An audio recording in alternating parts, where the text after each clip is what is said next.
Hi, I'm Rob Roozeboom with the Iowa Developmental Disability Council, and I'm here today with Secretary of State Paul Pate. Thank you so much for graciously inviting us into your office to talk about voting, but especially talking about voting with those that have a disability or are looking at different options to vote because of their disability. And I've been learning quite a bit this afternoon, and I've learned that there's a lot more than just a physical place where there's a ramp or a wider door for somebody in a wheelchair to vote, but we have absentee and there's other options in this voting disability opportunity. Can you share those with us? Sure. There's several options. There's the traditional, on election day, coming in and voting. And then we have early voting, if you want to go to the county auditor's office before the election day and cast your ballot.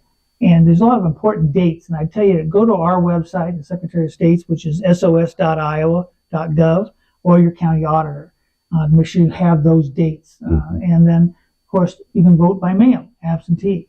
And there is the one we want to make sure you make that request, but we want to make sure you get it mailed back in time. Sure. So there's a cutoff date there to make sure you're successful. And that goes back to what I've said before about having a good plan to be successful on your voting when it comes that time. And I've actually been an individual that does the absentee ballot, and I think you guys do a great job. It has what we need to do, when it needs to be sent back. So a lot of great information in that. So thank you for that. Does every county have a drop box during the election? Not everyone, a fair amount do, and those are traditionally at the local courthouse, or some places counties have administrative offices where they have that drop box at. So you can check that option out if you look at the county auditor's website, or a phone call to them and make sure that you know that option's there or not. Awesome. And what does an accessible voting machine actually do? Well, those are designed to accommodate a lot of the disability challenges. It has everything from a braille to a audio to a breathing device option as well.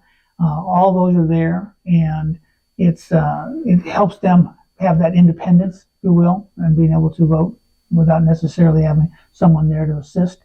Now, the thing about it is very important. Any of those options, they still print out a paper ballot.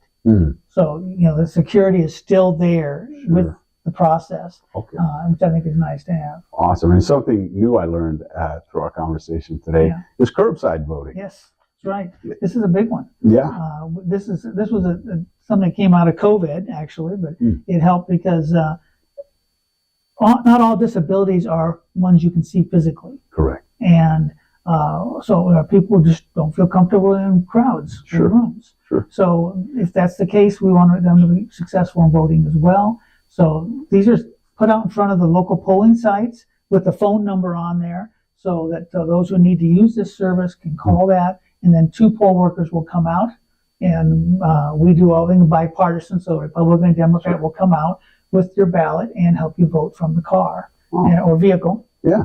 And handle it that way. That's awesome. And for an adult who has a guardian, what is voting like for them? It's pretty much like anyone else. That guardian can assist them as they see fit and what they need and want. And guardian does not have to be a legal guardian. Okay. It can be a family member or just somebody you've asked for help. Sure. Absolutely.